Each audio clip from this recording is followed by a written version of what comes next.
Episode 13 مصحف۔ مہتاب دائی نے کمرے کے کھلے دروازے سے اندر جھانکا۔ محمل سے کہو شاپنگ کے لیے چلے، اس کے جوتے کا ناپ لینا ہے، ورنہ بعد میں خود کہے گی کہ پورا نہیں آتا۔ وہ بیڈ پہ کتابیں کھولے بیٹھی تھی جبکہ مسرت الماری سے کچھ نکال رہی تھی۔ تائی کی آواز پہ دونوں نے بری طرح چونک کر انہیں دیکھا تھا، جو اسے نظر انداز کیے مسرت سے مخاطب تھیں۔ تو وسیم والا قصہ ابھی تک باقی ہے، اس نے کوف سے سوچا تھا۔ پچھلے کچھ دنوں میں پے در پہ ہونے والے واقعات نے وقتی طور پر اسے وہ معاملہ بھلا دیا تھا، یہ بھی کہ حسن کی مخالفت ابھی برقرار تھی۔ مگر تائی اماں، میں انکار کر چکی ہوں۔ لڑکی، میں تمہاری ماں سے بات کر رہی ہوں، مگر میں آپ سے بات کر رہی ہوں۔ اس کا لہجہ نرم مگر مضبوط تھا۔ مسرت، اس سے کہو تیار ہو جائے، میں گاڑی میں اس کا ویٹ کر رہی ہوں۔ وہ کھٹ کھٹ کرتی وہاں سے چلی گئیں۔ اس نے بے بسی سے ماں کو دیکھا، وہ اس سے بھی زیادہ بے بس نظر آ رہی تھیں۔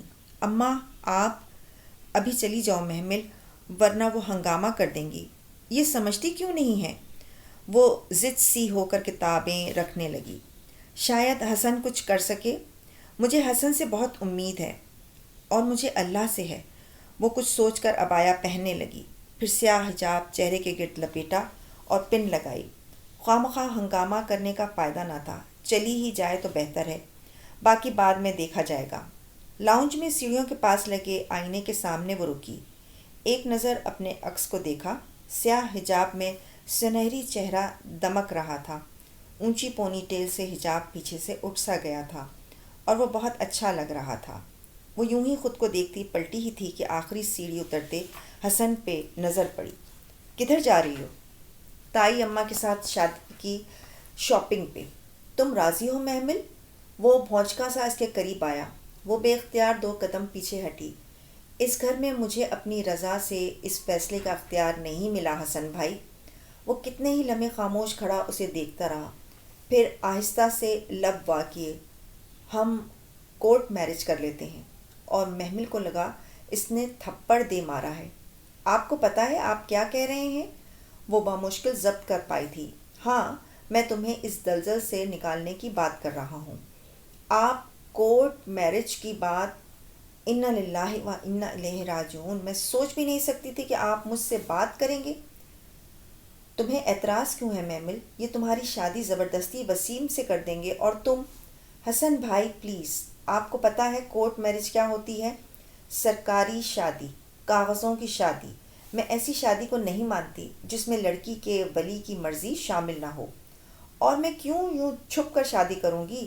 نہ آپ سے نہ وسیم سے، میرا راستہ چھوڑیں۔ وہ بے بس سا سامنے سے ہٹا تو وہ تیزی سے باہر نکل گئی۔ گاڑی کی پچھلی سیٹ پہ بیٹھی مہتاب تائی اس کا انتظار کر رہی تھیں۔ وہ اندر بیٹھی اور دروازہ ذرا زور سے بند کیا۔ اسی پل ڈرائیونگ سیٹ کا دروازہ کھول کر کوئی اندر بیٹھا۔ اس نے ڈرائیور سمجھ کر یوں ہی بیک ویو میں دیکھا تو جھٹکا سا لگا۔ وہ وسیم تھا۔ اپنے ازلی معنی خیز انداز میں مسکراتے وہ گاڑی سٹارٹ کر چکا تھا۔ اسے لگا اس سے غلطی ہو چکی ہے، مگر اب کیا کیا جا سکتا تھا؟ لب کچلتی وہ کھڑکی سے باہر دیکھنے لگی۔ تائی مہتاب منگنی کی شاپنگ کر رہی تھیں یا شادی کی، وہ کچھ نہ سمجھ سکی، بس چپ چاپ ان کے ساتھ میٹرو میں چلی آئی۔ وہ جہاں بیٹھیں ان کے ساتھ بیٹھ گئی۔ سنا ہے تم نے بڑا شور ڈالا تھا؟ تائی اٹھ کر ایک شوکیس کے قریب گئیں تو وہ اس کے ساتھ صوفے میں دھس کر بیٹھا۔ محمل بدک کر اٹھی۔ ارے بیٹھو بیٹھو، مجھے تم سے بات کرنی ہے۔ شاپ کی تیز پیلی روشنیاں وسیم کے چہرے پہ پڑ رہی تھیں۔ گریبان کے کھلے بٹن، گردن سے لپٹی چین اور شوخ رنگ کی شرٹ۔ اف، اسے اس سے کراہت آتی تھی۔ کیا بات کرنی ہے؟ تم مجھ سے شادی نہیں کرنا چاہتی تو کس سے کرنا چاہتی ہو؟ وہ استہزائیہ مسکراہٹ کے ساتھ پوچھ رہا تھا۔ اس کے ذہن کے پردے پہ ایک چہرہ سا ابھرا، ایک اندرونی خواہش، ایک دبتی دباتی محبت کی ادھوری داستان۔ اس نے بے اختیار سر جھٹکا۔ نہ آپ سے نہ کسی اور سے۔ آپ میرا پیچھا چھوڑ کیوں نہیں دیتے؟ ایسے نہیں محمل ڈیئر، ابھی تو ہم نے بہت وقت ساتھ گزارنا ہے۔ وہ کھڑے ہو کر اس کے قریب آیا اور پھر 2 قدم پیچھے ہٹی۔ دکان لوگوں سے بھری ہوئی تھی، پھر بھی محمل کو اس کے بے باک انداز سے خوف آتا تھا، نامعلوم وہ کیا کر ڈالے۔ اچھا ادھر آؤ۔ مجھے تم سے کچھ بات کرنی ہے۔ وہ قدم اٹھاتا اس کے نزدیک آ رہا تھا۔ ادھر آئس کریم پارلر میں بیٹھ کر بات کرتے ہیں۔ تائی، تائی اماں۔ بے بس سی وہ بھیڑ میں تائی مہتاب کی تلاش میں ادھر ادھر دیکھنے لگی۔ تمہاری تائی کو ان کی کوئی فرینڈ مل گئی ہے، وہ ابھی نہیں آئیں گی، تم ادھر قریب تو آؤ نا محمل ڈیئر۔ وسیم نے ہاتھ بڑھا کر اس کی کلائی تھامنا چاہی۔ اس کی انگلیاں اس کی کلائی سے ذرا سی مس ہوئیں۔ محمل کو جیسے کرنٹ سا لگا۔ ہاتھ میں پکڑا ہینڈ بیگ اس نے پوری قوت سے وسیم کے منہ پہ دے مارا۔ گھٹیا آدمی، پیچھے ہو، وہ چلائی تھی۔ بیگ اس کی ناک پہ زور سے لگا تھا۔ وہ بلبلا کر پیچھے ہٹا۔ شور کی آواز پہ بہت سے لوگ ادھر متوجہ ہوئے۔ سیلز بوائز کام چھوڑ کر ان کی طرف لپکے۔ یو بچ۔ وسیم تو غصے سے پاگل ہی ہو گیا۔ ناک پہ ہاتھ رکھے وہ جارحانہ انداز میں اس کی طرف بڑھا ہی تھا کہ ایک لڑکے نے اسے پیچھے سے پکڑ لیا۔ کیا تماشا ہے؟ کیوں بچی کو تنگ کر رہے ہو؟ میڈم کیا ہوا ہے؟ یہ بندہ تنگ کر رہا تھا آپ کو؟ بہت سی آوازیں آس پاس ابھریں۔ کچھ لڑکوں نے وسیم کو بازوؤں سے پکڑ رکھا تھا۔ یہ مجھے تنگ کر رہا تھا، اکیلی لڑکی جان کر۔ اس نے بمشکل خود کو سنبھالا اور کہہ کر پیچھے ہٹ گئی۔ اسے معلوم تھا اب کیا ہوگا، اور واقعی وہی ہوا۔ اگلے ہی لمحے وہ لڑکے وسیم پہ پل پڑے۔ وہ گالیاں بکتا خود کو چھڑانے کی کوشش کر رہا تھا، مگر وہ سب بہت زیادہ تھے۔ مارو اسے اور مارو، شریف لڑکیوں کو چھیڑتا ہے۔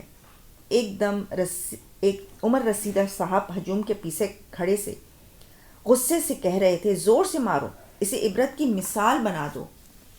اپنے گھر ماں بہن نہیں ہے کیا؟ اور وہ ماں جب تک دکان میں لگے ہجوم تک پہنچی وہ وسیم کو مار مار کر ادھموا کر چکے تھے۔ تائی اس کی طرف لپکی۔ تھوڑی ہی دور صوفے پہ محمل بیٹھی تھی، ٹانگ پہ ٹانگ رکھے، مطمئن سی وسیم کو پٹتے دیکھ رہی تھی۔ محمل، یہ اسے کیوں مار رہے ہیں؟ کیونکہ اس کے باپ کے کہنے پہ مجھے کبھی ایسے ہی مارا گیا تھا۔ بکواس مت کرو، بڑی دلچسپ بکواس ہے یہ، آپ بھی انجوائے کریں نا۔ وہ محظوظ سی وسیم کو پٹتے دیکھ رہی تھی۔ شاپ کا بوکھلایا ہوا مینیجر اور سیلز بوائز مشتعل نوجوانوں کو چھڑانے کی کوشش کر رہے تھے۔ سر پلیز دیکھیں، سیلز بوائز کی منت کے باوجود وہ لڑکے ان کو دیکھنے کی زحمت ہی نہیں کر رہے تھے۔ حواس باختہ سی تائی مہتاب ان کی طرف دوڑی۔ میرے بیٹے کو چھوڑو، پرے ہٹو مردودوں۔ وہ چلا چلا کر ان لڑکوں کو ہٹانے کی صحیح کر رہی تھی۔ صوفے پہ بیٹھی محمل مسکراتے ہوئے چپس کا پیکٹ کھول رہی تھی۔ اب یہ مرتے دم تک مجھے ساتھ نہیں لائیں گی۔ ساری صورتحال سے لطف اندوز ہوتی وہ چپس نکال کر کترنے لگی۔ اس نے دروازہ ہولے سے بجایا۔ مدھم دستک نے خاموشی میں ارتعاش سا پیدا کیا۔ آ جاؤ محمل۔ اندر سے فرشتے کی تھکن زدہ مسکراتی آواز آئی۔ اس نے حیرت سے دروازہ کھولا۔ السلام علیکم، اور آپ کو کیسے پتہ چلا کہ یہ میں ہوں؟ میں تمہاری چاپ پہچانتی ہوں۔ وہ بیڈ پہ بیٹھی تھی، گھٹنوں پہ لحاف پڑا تھا، ہاتھ میں کوئی کتاب تھی۔ بھورے سیاہ بال شانوں پہ تھے اور چہرے پہ ذرا سی تھکان تھی۔ محمل اندر داخل ہوئی تو فرشتے نے کتاب سائڈ ٹیبل پہ ڈال دی اور ذرا سا کھسک کر جگہ بنائی۔ آؤ بیٹھو۔ Nice room, first time I ہوں آپ کے ہاسٹل۔ محمل ستائشی نگاہیں اطراف میں ڈالتی بیڈ کی پائنتی کے قریب بیٹھی۔ وہ اسکول یونیفارم میں ملبوس تھی، جبکہ فرشتے بالکل مختلف، گھر والے حلیے میں تھی۔ پھر کیسا لگا ہاسٹل؟ بہت اچھا۔ اور آپ آج اسکول کیوں نہیں آئیں؟ یوں ہی طبیعت ذرا اچھی نہیں تھی۔ وہ تکان سے مسکرائی۔ اس کا چہرہ محمل کو بہت زرد سا لگا تھا، شاید وہ بیمار تھی۔ اپنا خیال رکھا کریں۔ پھر قدرے توقع سے گویا ہوئی، آپ ہمارے ساتھ ہمارے گھر چل کر کیوں نہیں رہتی؟ وہ آپ کا بھی گھر ہے، آپ کا حق ہے اس پہ۔ آپ کو اس گھر سے اپنا حصہ مانگنا چاہیے۔ مجھے مٹی کے مکان کا کیا کرنا ہے؟ وہ تو میں ایک دن خود بھی بن جاؤں گی۔ مجھے تو رشتوں میں سے حق چاہیے، تو ان پہ زور دینا۔ کوئی اور بات کرو محمل۔ اف، وہ ٹھنڈی سانس لے کر رہ گئی۔ مجھے علم ہی نہ تھا کہ میری ایک بہن بھی ہے، اور ساری عمر میں بہن کے لیے ترستی رہی۔ ہم لوگوں کے ساتھ کے لیے نہیں ترستے محمل، ہم لوگوں کے ساتھ کی چاہ کے لیے ترستے ہیں، اور اسی چاہ سے محبت کرتے ہیں۔ وہ لوگ مل جاتے ہیں تو پھر یوں لگتا ہے کہ وہ تو کچھ نہ تھے، سب کچھ تو وہ چاہ تھی۔ جس کی ہم نے صدیوں پرستش کی تھی۔ آپ بیمار ہو کر کافی فلسفی ہو گئی ہیں، سو پلیز اچھا سنیں، ایک بات بتاؤ۔ وہ پرجوش سی بتانے لگی، کل تائی اماں مجھے وسیم کے ساتھ شاپنگ پہ لے گئیں اور میں نے اسے شاپ میں لوگوں سے پٹوایا۔ بری بات، قرآن کی طالبہ ایسی ہوتی ہے کیا؟ ارے اس نے میرے ساتھ بدتمیزی کی تھی اور اسے سبق سکھانے کے لیے یہ ضروری تھا، سیلف ڈیفینس۔ ہمایوں کیسا ہے؟ ایک دم اس نے پوچھا اور خود بھی حیران رہ گئی۔ اب بہتر ہے، اوہ شکر الحمدللہ۔ وہ واقعتاً خوش ہوئی تھی، چہرہ جیسے کھل اٹھا تھا۔ فرشتے بغور اس کے تاثرات جانچ رہی تھی۔ تم اسے پسند کرتی ہو، رائٹ؟ اس کی نگاہیں بے اختیار جھک گئیں، رخسار گلابی پڑ گئے۔ اسے توقع نہ تھی کہ فرشتے اتنے آرام سے پوچھ لے گی۔ بتاؤ نا۔ فرشتے ٹیک چھوڑ کر سیدھی ہوئی اور غور سے اس کا جھکا چہرہ دیکھا۔ پتہ نہیں، مجھے سچ بولنے والی محمل پسند ہے۔ ہاں شاید، اس نے اعتراف کرتے ہوئے پل بھر کو نگاہیں اٹھائیں۔ فرشتے ہنوز سنجیدہ تھی۔ اور ہمایوں اس کے لب مسکرا دیے۔ وہ کہتا ہے وہ بیچ راہ میں چھوڑ دینے والوں میں سے نہیں ہے۔ وہ سر جھکائے مسکراتی ہوئی بیڈ شیٹ پہ انگلیاں پھیر رہی تھی۔ دوسری طرف دیر تک خاموشی چھائی رہی تو اس نے چونک کر سر اٹھایا۔ فرشتے بالکل خاموش تھی۔ اس کے دل کو یوں ہی شک سا ہوا، کہیں فرشتے تو ہمایوں سے، آخر وہ دونوں ساتھ پلے بڑے تھے۔ اس کا دل زور سے دھڑکا۔ کیا سوچ رہی ہیں؟ یہی کہ جب میں ہمایوں کے لیے تمہارا رشتہ لینے جاؤں گی تو کریم چچا مجھے شوٹ تو نہیں کر دیں گے؟ آخر میں ہمایوں کی بہن ہوں نا؟ اور محمل کھلکھلا کر ہنس دی۔ سارے وہم شک و شبے ہوا ہو گئے۔ فرشتے بھلا ایسی فیلنگز کیسے رکھ سکتی تھی؟ وہ عام لڑکیوں سے بہت مختلف تھی۔ اچھا یہ دیکھو، اس نے کتاب میں سے ایک لفافہ نکالا۔ ایک لنچ انویٹیشن ہے، مجھے انوائٹ کیا ہے نسیم آنٹی نے۔ وہ اماں کی ایک پرانی فرینڈ ہیں، انہی کے کلب میں اس سنڈے کو۔ تم چلو گی؟ مگر ادھر کیا ہوگا؟ یہ تو مجھے نہیں پتا، صرف لنچ ہے۔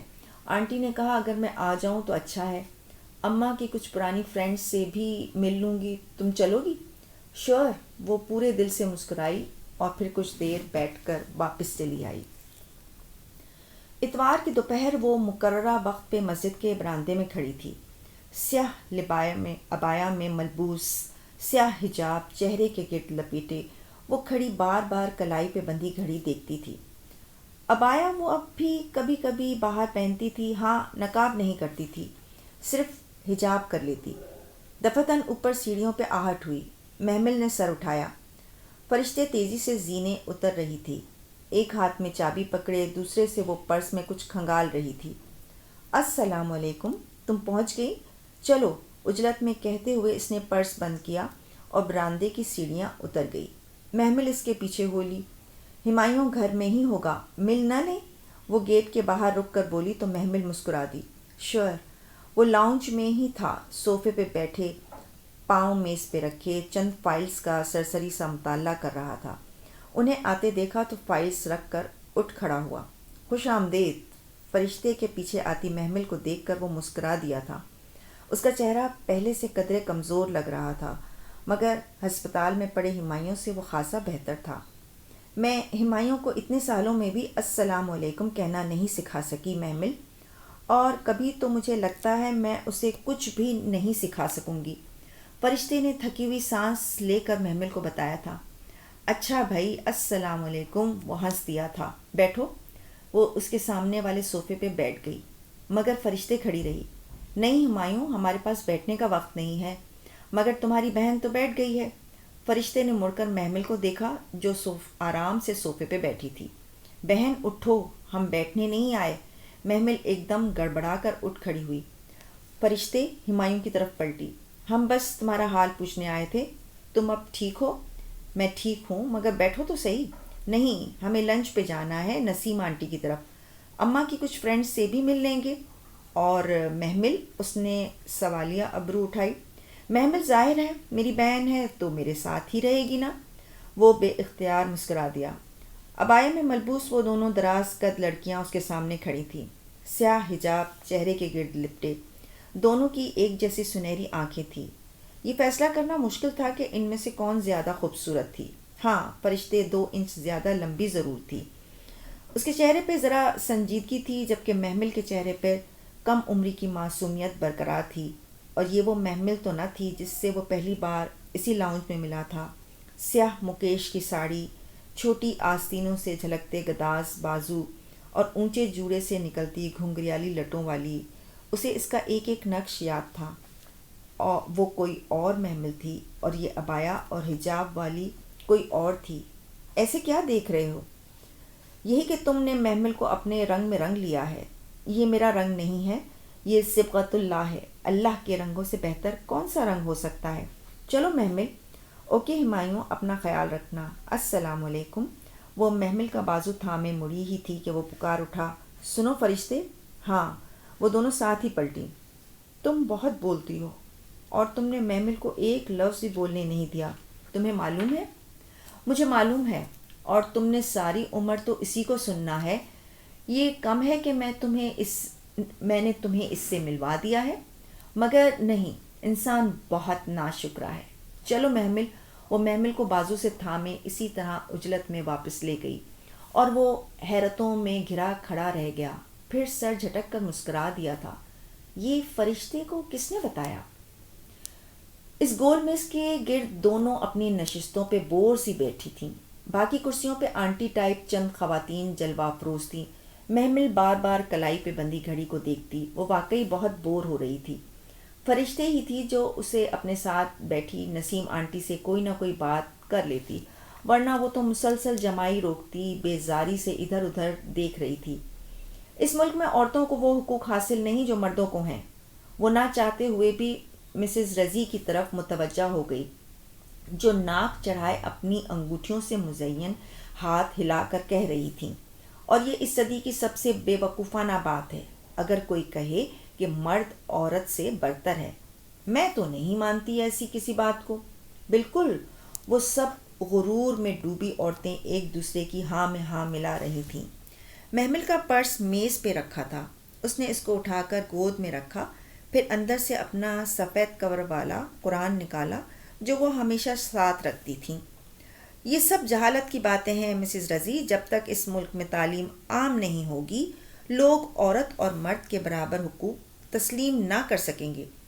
اور نہیں تو کیا، اسی قدامت پرستی کی وجہ سے ہم آج یہاں ہیں اور دنیا چاند پہ پہنچ گئی ہے۔ اس نے سر اٹھایا اور ذرا سا کھنکاری۔ مجھے آپ لوگوں سے اتفاق نہیں ہے۔ تمام خواتین چونک کر اسے دیکھنے لگیں۔ اور میرے پاس اس کے لیے دلیل بھی ہے، یہ دیکھیں۔ اس نے گود میں رکھا قرآن اوپر کیا۔ ادھر سورہ نساء میں، نہیں پلیز، اف نہیں، not again, O please don't open it. ملی جلی ناگوار مضطرب سی آوازوں پہ وہ رک کر ناسمجھی کے عالم میں انہیں دیکھنے لگی۔ جی، خدا کے لیے اس کو مت کھولیں، وہ کہہ رہی تھیں، اور وہ حق و دک بیٹھی رہ گئی۔ یہ مسلمان عورتیں تھیں، یہ واقعی مسلمان عورتیں تھیں۔ ان کو آسمانی کتابوں پہ ایمان نہ تھا۔ یہ قرآن کو نہیں سننا چاہتی تھیں، اس اللہ کی بات نہیں سننا چاہتی تھیں جس نے ان کو مال اور حسن دیا تھا۔ وہ چاہتا تو ان کی سانس روک دیتا، ان کے دل بند کر دیتا، مگر اس نے ان کو ہر نعمت دے رکھی تھی، پھر بھی وہ اس کی بات نہیں سننا چاہتی تھیں۔ یہ تو قرآن کی آیت ہے، اللہ کا کلام ہے، آپ سنیں تو صحیح۔ یہ تو اس نے کہنا چاہا، پلیز آپ ہماری ڈسکشن میں مخل نہ ہوں، اور وہ خاموش ہو گئی۔ اتنی ہٹ دھرمی شاید وہ بد نصیب عورتیں تھیں جن کو اللہ اپنی بات سنوانا پسند نہیں کرتا تھا، اور ہر وہ شخص جو روز قرآن نہیں پڑھتا وہ بد نصیب ہوتا ہے، اللہ اس سے بات کرنا بھی پسند نہیں کرتا۔ پھر وہ ادھر نہیں بیٹھی، تیزی سے اٹھی، قرآن بیگ میں رکھا، اور فرشتے سے میں گھر جا رہی ہوں کہہ کر بغیر کچھ سنے وہاں سے چلی آئی۔ اس کا دل جیسے درد سے پھٹا جا رہا تھا، آنسو ابلنے کو بیتاب تھے، سمجھ نہیں آ رہا تھا کہ وہ کیسے اس غم کو قابو کرے، کیسے مسلمان ہو کر وہ یہ سب کہہ سکتی تھیں۔ اسے ابھی تک یقین نہیں آ رہا تھا، دل بہت بھر آیا تو آنسو بہہ پڑے۔ وہ چہرہ پھیرے کھڑکی سے باہر دیکھنے لگی۔ سڑک کے ایک طرف درخت پیچھے کو بھاگ رہے تھے، گاڑی ڈرائیور چلا رہا تھا جسے وہ ساتھ لے آئی تھی۔ تائی مہتاب کی بہو بننے پہ یہ اعزاز تو اسے ملنا ہی تھا، اور روک ٹوک بھی قدرے کم ہو گئی تھی، مگر ابھی وہ ان باتوں کو نہیں سوچ رہی تھی۔ اس کا دل تو ان عورتوں کے رویے پہ اٹک سا گیا تھا۔ اسے لگا ایک دم گاڑی جھٹکے سے رکی۔ وہ چونک کر آگے دیکھنے لگی۔ کیا ہوا؟ بی بی، گاڑی گرم ہو گئی ہے، شاید ریڈیٹر میں پانی کم ہے، میں دیکھنا بھول گیا تھا، ڈرائیور پریشانی سے کہتا باہر نکلا۔ وہ گہری سانس لے کر رہ گئی۔ سڑک قدرے سنسان تھی، گو کہ وقفے وقفے سے گاڑیاں گزرتی دکھائی دیتی تھیں، مگر ارد گرد آبادی کم تھی۔ وہ کوئی انڈسٹریل ایریا تھا۔ بہت دور اونچی عمارتیں دکھائی دیتی تھیں۔ ڈرائیور بونٹ کھول کر چیک کرنے لگ گیا تو وہ سر سیٹ سے ٹکائے آنکھیں موندے انتظار کرنے لگی۔ بی بی، تھوڑی دیر بعد اس کی کھڑکی کا شیشہ بجا۔ اس نے چونک کر آنکھیں کھولیں۔ باہر ڈرائیور کھڑا تھا۔ کیا ہوا؟ اس نے شیشہ نیچے کیا۔ انجن گرم ہو گیا ہے، میں کہیں سے پانی لے کر آتا ہوں، آپ اندر سے سارے دروازے لاک کر لیں، مجھے شاید تھوڑی دیر لگ جائے۔ ٹھیک ہے، جاؤ۔ اس نے شیشہ چڑھایا، سارے لاک بند کیے اور چہرے پہ حجاب کا ایک پلو گرا کر آنکھیں پھر سے موند لیں۔ ادھیڑ عمر ڈرائیور 6-7 برس سے ان کے ہاں ملازمت کر رہا تھا اور خاصا شریف النفس انسان تھا، سو وہ مطمئن تھی۔ وہ گرمیوں کی دوپہر تھی، تھوڑی ہی دیر میں گاڑی حبس زدہ ہو گئی۔ گھٹن اور حبس اتنا شدید تھا کہ اس نے شیشہ کھول دیا۔ ذرا سی ہوا اندر آئی، مگر گاڑی کے ساکن ہونے کے باعث ماحول پہلے سے زیادہ گرم ہو گیا۔ وہ تھوڑی ہی دیر میں پسینہ پسینہ ہو گئی۔ بے اختیار سیٹ پہ طے کر کے رکھا دوپٹہ اٹھایا اور اسے ہوا جھلنے لگی۔ گرمی اتنی شدید تھی کہ اسے لگا وہ بھٹی میں جل رہی ہے۔ کافی دیر گزر گئی، مگر ڈرائیور کا کوئی نام و نشان نہ تھا۔ وہ بے اختیار وہ سورہ طلاق کی 3 آیت آخر سے پڑھنے لگی، جو اللہ سے ڈرتا ہے اللہ اس کے لیے راستہ بنا ہی دیتا ہے۔ 1.5 گھنٹے سے اوپر ہونے کو آیا تھا۔ وہ گرمی سے نڈھال پسینے میں شرابور کتنی ہی دیر سے دعا کر رہی تھی، مگر جانے کیوں آج کوئی راستہ نہیں کھل رہا تھا۔ پھر جب سورج سر پہ پہنچ گیا اور باہر سے آتی دھوپ و گرمی میں اضافہ ہوتا چلا گیا تو اس نے گھبرا کر شیشے بند کر دیے، اور پھر سے وہی ہوا، گھٹن زدہ اور حبس زدہ بند گاڑی، جیسے بند ڈبہ ہو یا بند قبر، یا سمندر کی تہ میں تیرتی کسی مچھلی کا پیٹ۔ مچھلی کا پیٹ؟ اس نے حیرت سے دہرایا۔ یہ میرے دل میں کیسے خیال آیا کہ یہ مچھلی کا پیٹ ہے؟ وہ الجھی، اور پھر سے اسے وہ کلب کی عورتیں یاد آئیں اور ان کا وہ گھمنڈی رویہ۔ اس کے خیال کی رو بھٹکنے لگی۔ پتہ نہیں وہ کیوں اس رب کی بات نہیں سننا چاہتی تھی جس کے ہاتھ میں ان کی سانسیں ہیں۔ اگر وہ چاہے تو ان منکرین کی سانسیں روک دے، مگر وہ ایسا نہیں کرتا۔ کیوں؟ اس نے خود سے سوال کیا۔ اس کی آواز بند شیشوں سے ٹکرا کر پلٹ آئی۔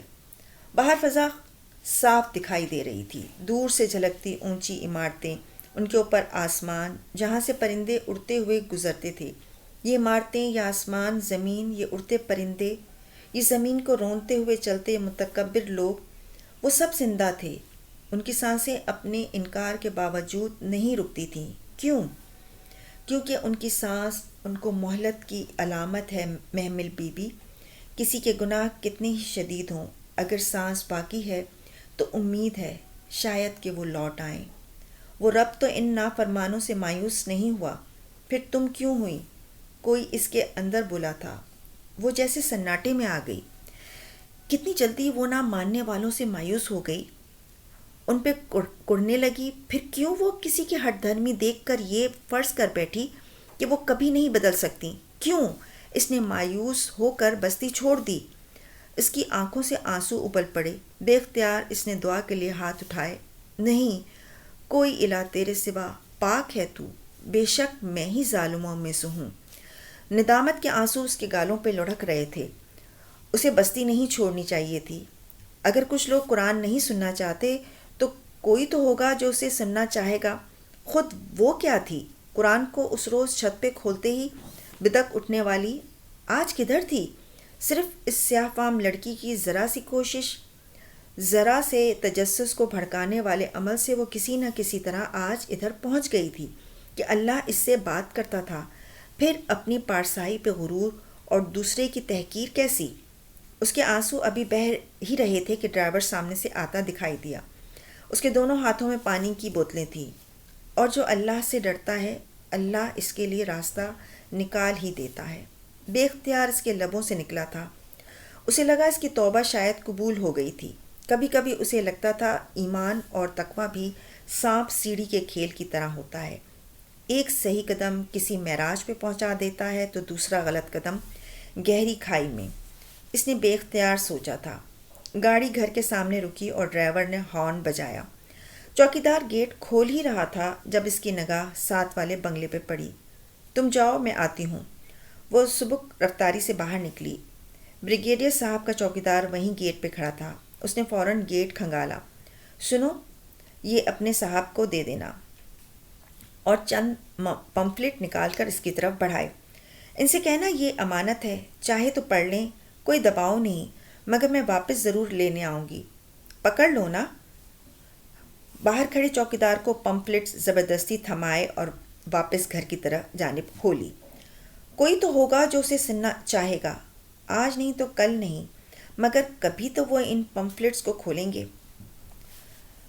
کوریڈور میں لگا صاف بورڈ آج کچھ زیادہ ہی چمک رہا تھا، یا شاید اس کیلیگرافی کے کناروں پہ لگی افشاں کی چمک تھی جو صاف بورڈ کے وسط میں آویزاں تھی۔ وہ آہستہ آہستہ چلتی ہوئی دیوار کے قریب آئی۔ کیلیگرافی بہت خوبصورت تھی۔ اس پہ حضرت محمد صلی اللہ علیہ وآلہ وسلم کے اپنے بیٹے ابراہیم کی وفات کے موقع پر لکھے گئے الفاظ رقم تھے۔ وہ گردن اٹھائے ان الفاظ کو پڑھنے لگی۔ عبد الرحمن بن عوف نے کہا، یا رسول اللہ صلی اللہ علیہ وآلہ وسلم، آپ بھی روتے ہیں؟ آپ نے فرمایا، اے ابن عوف، یہ رحمت اور شفقت ہے۔ اور آپ صلی اللہ علیہ وآلہ وسلم پھر سے رو پڑے اور فرمایا، بے شک آنکھ آنسو بہاتی ہے اور دل غمگین ہے، لیکن ہم زبان سے وہی بات نکالیں گے جس پہ ہمارا رب راضی ہو۔ اے ابراہیم، بے شک ہم تیری جدائی پہ بہت غم زدہ ہیں۔ وہ مسحور سی اسی طرح گردن اونچی اٹھائے کھڑی وہ الفاظ بار بار پڑھتی گئی۔ کچھ تھا ان میں جو اسے بار بار کھینچتا تھا۔ وہ وہاں سے جا ہی نہ پا رہی تھی۔ جانے کے لیے قدم اٹھاتی مگر وہ الفاظ اسے روک دیتے اور وہ واقعی پھر سے رک جاتی۔ جب تفسیر کی کلاس کا وقت ہونے لگا تو وہ بمشکل خود کو وہاں سے کھینچ لائی۔ قرآن کھولتے ہوئے نظر درمیان کے کسی صفحے پر پڑ گئی۔ ہر نفس موت کا ذائقہ چکھنے والا ہے۔ وہ صفحے پیچھے پلٹنے لگی، انگلی سے وقت پلٹتے ہوئے ایک اور جگہ یوں ہی نگاہ پھسلی۔ آج تم ایک موت نہ مانگو بلکہ آج تم کئی موتیں مانگو۔ وہ سر جھٹک کر اپنے سبق پہ آئی۔ آج کی پہلی آیت ہی یہ تھی، اے لوگو جو ایمان لائے ہو، جب تم میں سے کسی ایک پہ موت حاضر ہو جائے۔ اوہو، مجھے کیا ہو گیا ہے؟ وہ بے بسی سے مسکرا کر رہ گئی۔ آج تو ساری موت کی آیتیں پڑھ رہی ہوں، کہیں میں مرنے تو نہیں والی؟ اف، محمل فضول مت سوچو اور سبق پہ توجہ دو۔ وہ سر جھٹک کر نوٹس لینے لگی۔ موت کی وصیت کے متعلق آیات پڑھی جا رہی تھی۔ اسے یاد آیا ابھی اس نے ایک حدیث بھی کچھ ایسی ہی پڑھی تھی۔ اچانک لکھتے لکھتے اس کا قلم پھسل گیا۔ وہ رک گئی اور پھر آہستہ سے سر اٹھایا۔ کیا کوئی مرنے والا ہے؟ اس کا دل زور سے دھڑکا تھا۔ وہ جو قرآن میں پڑھتی تھی وہ اس کے ساتھ پیش آ جاتا تھا یا آنے والا ہوتا تھا، کبھی ماضی، کبھی حال اور کبھی مستقبل۔ کوئی لفظ بے مقصد بے وجہ اس کی آنکھوں سے نہیں گزرتا تھا۔ پھر آج وہ کیوں بار بار ایک ہی طرح کی آیات پڑھ رہی تھی؟ کیا کوئی مرنے والا ہے؟ کیا کوئی اسے چھوڑ کر جانے والا ہے؟ کیا اسے قرآن ذہنی طور پہ تیار کر رہا ہے؟ اسے صبر کرنے کو کہہ رہا ہے؟ مگر کیوں؟ کیا ہونے والا ہے؟ وہ بے چینی سے قرآن کے صفحے آگے پلٹنے لگی۔ اور اللہ صبر کرنے والوں کے ساتھ ہے۔ ایک سطر پڑھ کر اس نے ڈھیر سارے ورق الٹے۔ صبر کرنے والے اپنا صلہ۔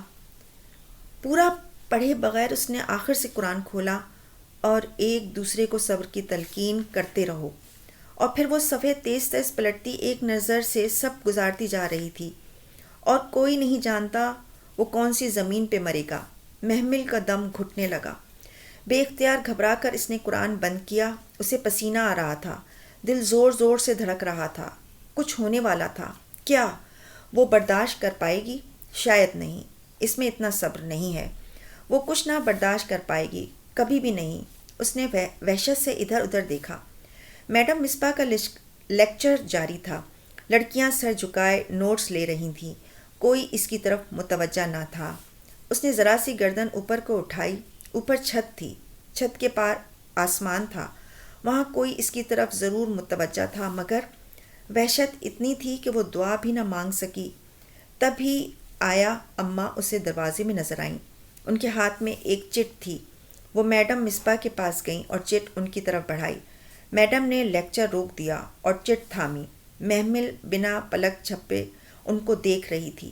میڈم مصباح نے چٹ پڑھ کر سر اٹھایا، ایک نگاہ پوری کلاس پہ ڈالی، پھر چہرہ مائک کے قریب کیا۔ محمل ابراہیم پلیز ادھر آ جائیں، اور اسے لگا وہ اگلی سانس نہیں لے سکے گی۔ وہ جان گئی تھی کوئی مرنے والا نہیں تھا، اب کسی کو نہیں مرنا تھا۔ اس کا نام پکارا جا رہا تھا اور اس کی ایک ہی وجہ تھی، جسے مرنا تھا وہ مر چکا تھا۔ کہیں کوئی اس کا پیارا مر چکا تھا۔ قرآن فال نہیں نکالتا تھا، صرف آنے والے حالات کے لیے تیار کرتا تھا۔ یقیناً اس کے آیات پڑھنے سے قبل ہی کوئی مر چکا تھا۔ وہ نیم جاں قدموں سے اٹھی اور میڈم کی طرف بڑھی۔ آنکھ آنسو بہاتی ہے، دل غمگین ہے، مگر ہم زبان سے وہی کہیں گے جس پہ ہمارا رب راضی ہو۔ اے ابراہیم، بے شک ہم تیری جدائی پہ بہت غمزدہ ہیں۔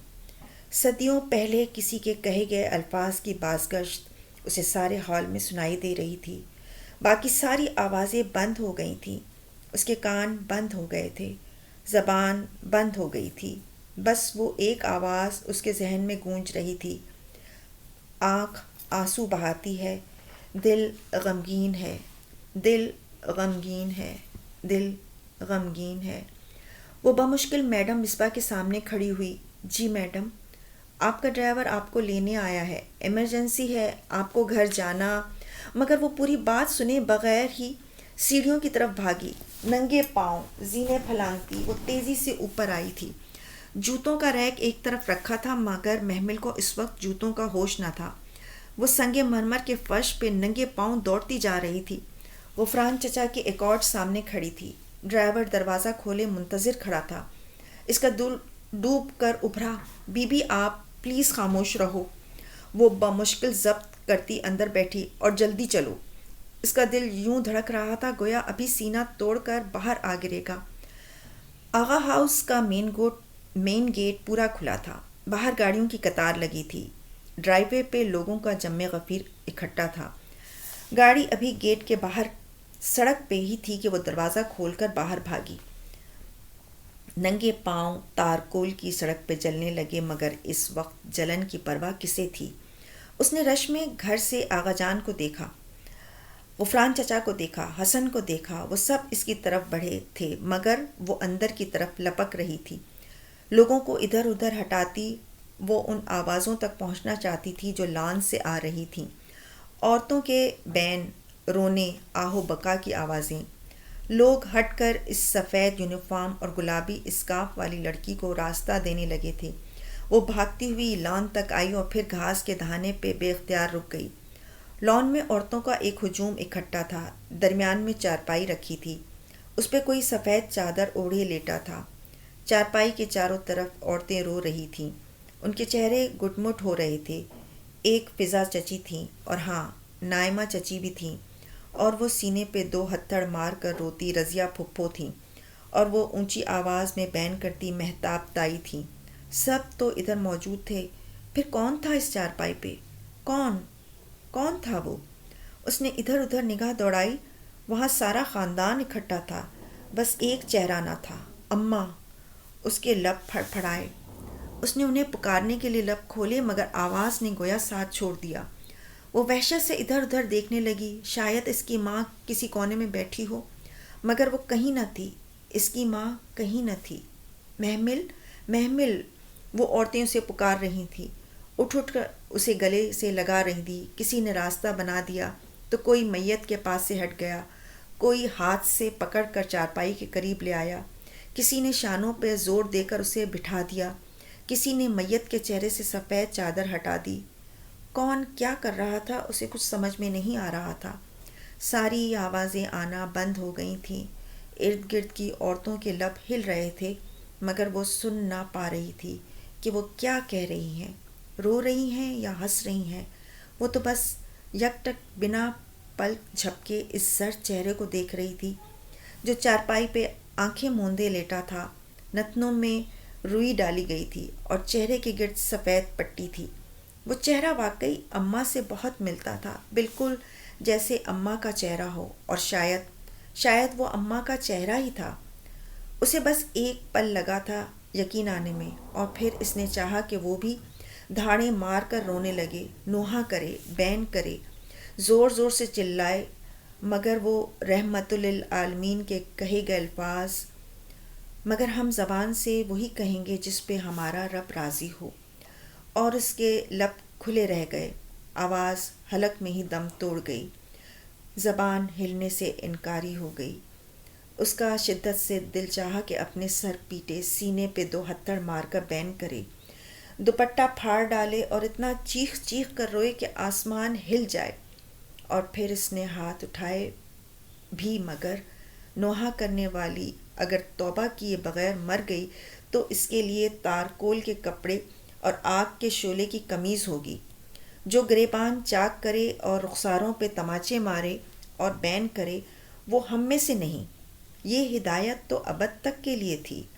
اس کے ہاتھ اٹھنے سے انکاری ہو گئے، آنکھوں سے آنسو بہہ رہے تھے لیکن لب خاموش تھے۔ اسے رلاؤ، اسے کہو اونچا رو لے ورنہ پاگل ہو جائے گی، اسے کہو دل ہلکا کر لے۔ بہت سی عورتیں اس کے قریب زور زور سے کہہ رہی تھیں، میری بچی۔ تائی مہتاب نے روتے ہوئے اسے گلے سے لگا لیا۔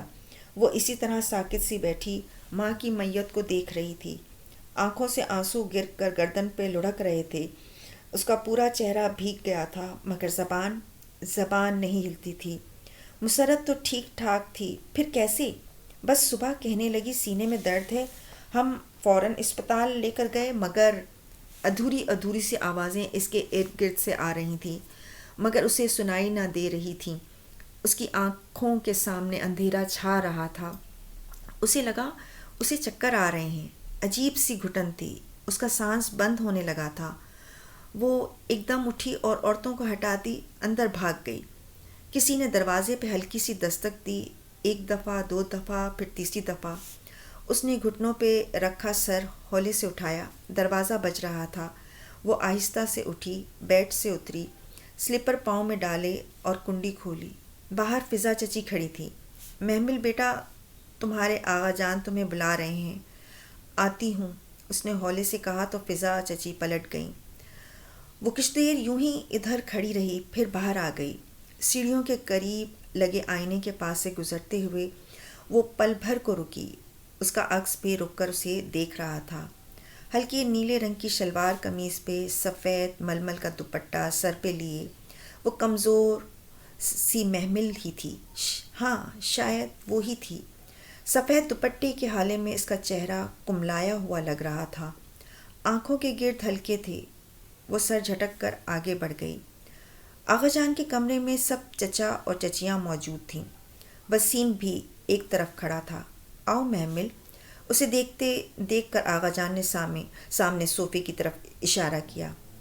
آج اماں کو گزرے 4تھا دن تھا اور گھر والوں کا یہ رویہ پہلے کی نسبت اب خاصا نرم تھا۔ وہ چپ چاپ صوفے پہ بیٹھ گئی۔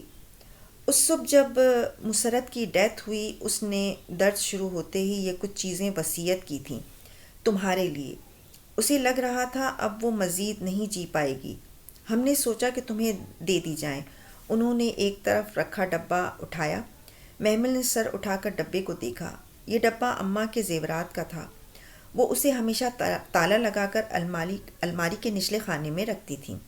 یہ ایک ڈبہ تھا، اس کی یہ چابی ہے، تم خود دیکھ لو۔ اور ساتھ یہ کچھ رقم تھی، اس کی جمع پونجی۔ اس نے مجھ سے کہا تھا کہ میں تمہارے اکاؤنٹ میں جمع کرا دوں، مگر میں نے سوچا کہ میں یہ تمہارے ہی حوالے کر دوں، تم بہتر فیصلہ کر سکتی ہو۔ انہوں نے ایک پھولا ہوا لفافہ ڈبے کے اوپر رکھا۔ محمل نے آہستہ سے لفافہ اٹھایا اور کھول کر دیکھا۔ اندر ہزار کے کئی نوٹ تھے، شاید اماں نے اس کے جہیز کے لیے رکھے تھے۔ اس کا دل بھر آیا۔ اس نے لفافہ ایک طرف رکھا اور چابی سے کاسنی ڈبے کا تالا کھولا۔ اندر کچھ زیورات تھے، خالص سونے کے چڑھاؤ زیورات۔ اس نے ڈبہ بند کر دیا۔ معلوم نہیں اماں نے کب سے سنبھال رکھے تھے۔ وسیم سمیت سب لوگ اس وصیت کے وقت موجود تھے۔ تم سب سے پوچھ سکتی ہو میں نے تمہارا حق پورا ادا کر دیا ہے یا نہیں۔ اس نے بھیگی آنکھیں اٹھائیں۔ سامنے صوفوں اور کرسیوں پہ بیٹھے تمام نفوس کے چہرے مطمئن تھے، مطمئن اور بے نیاز۔ چیزیں تو آپ نے ادا کر دی ہیں آغا بھائی، مگر مسرت کی وصیت؟ دفتن فضا چچی نے اضطراب سے پہلو بدلا۔ اوہو فضا، ابھی اس کی ماں کو گزرے دن ہی کتنے ہوئے ہیں؟ تائی مہتاب نے نگاہوں سے تنبیہ کی۔ مگر بھائی، مسرت نے کہا تھا جلد از جلد۔ رہنے دو فضا، ہم اس کا فیصلہ محمل پر چھوڑ چکے ہیں۔ اس کی مرضی کے بغیر کچھ نہیں ہوگا، مگر ایٹ لیسٹ اسے بتا تو دیں۔ ابھی اس کا غم تو ہلکا ہونے دو پھر۔ ان کی دبی دبی سرگوشیاں اسے بے چین کر گئیں۔ تائی اماں، کیا بات ہے؟ اماں نے کچھ اور بھی کہا تھا؟ سب ایک دم خاموش سے ہو کر ایک دوسرے کو دیکھنے لگے۔ محمل میں تمہیں کچھ دن تک بتاؤں گی، ابھی اس قصے کو چھوڑ دو پلیز تائی اماں، مجھے بتائیں۔ مگر تمہارا غم ابھی، میں ٹھیک ہوں، مجھے بتائیں۔ اس نے بے چینی سے بات کاٹی۔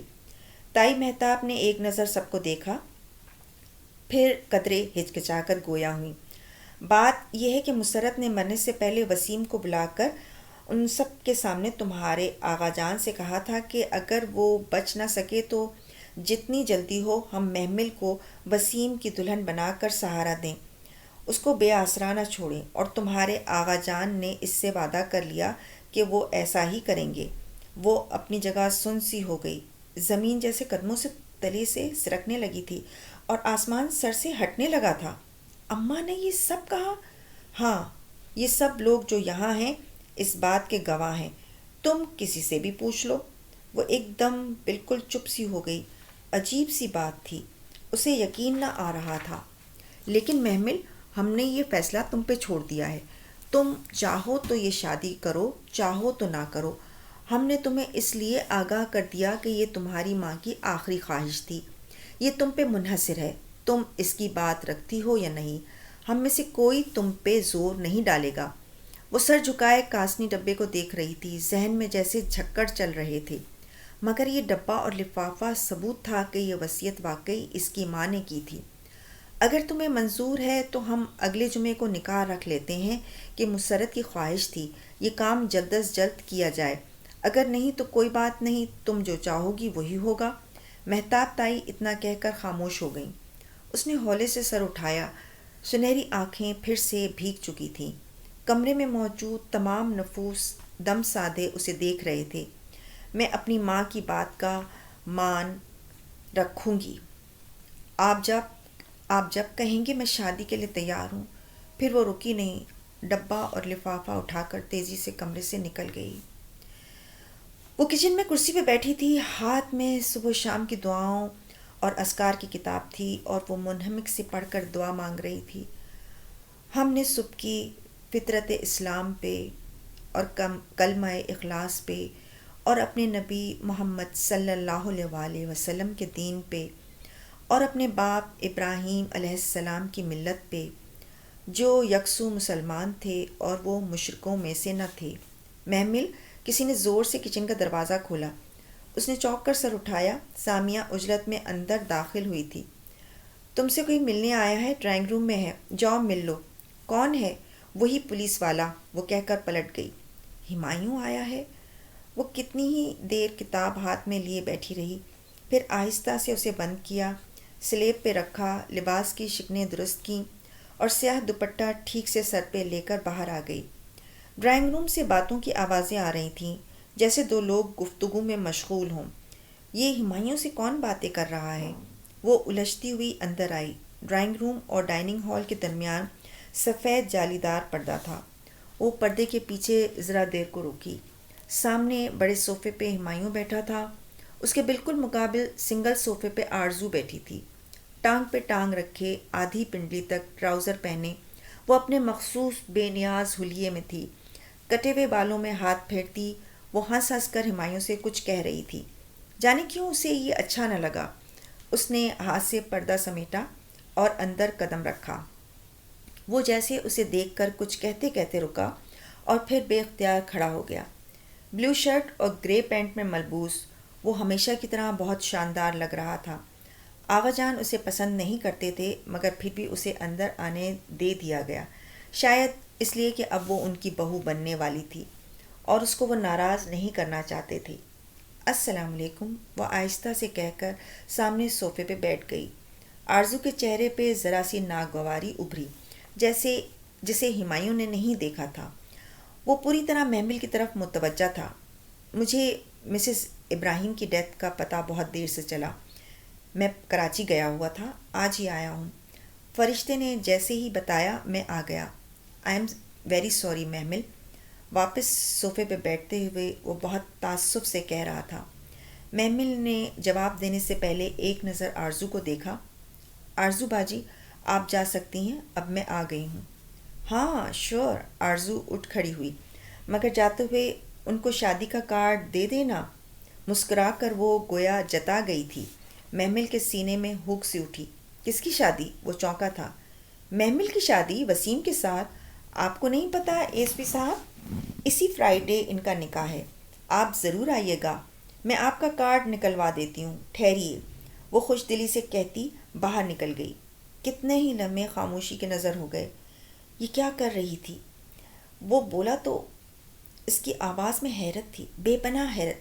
ٹھیک کہہ رہی تھی۔ وہ سر جھکائے ناخن کھرچتی رہی۔ مگر کیوں محمل؟ آپ غالباً تعزیت کے لیے آئے تھے۔ پہلے میری بات کا جواب دو، تم ایسا کیسے کر سکتی ہو؟ میں آپ کے سامنے جواب دہ نہیں ہوں۔ اس نے تل ملا کر سر اٹھایا۔ یہ میری ماں کی آخری خواہش تھی، مرتے وقت انہوں نے یہی وصیت کی تھی۔ تمہیں کیسے پتہ؟ تم تو ان کی ڈیتھ کے وقت مسجد میں تھیں۔ ہاں، مگر انہوں نے آغا جان سے کہا تھا، سب لوگ وہاں موجود تھے، سب گواہ ہیں۔ وہ مٹھیاں بھیج کر رہ گیا، اس کا بس نہیں چل رہا تھا، وہ کیا کر ڈالے۔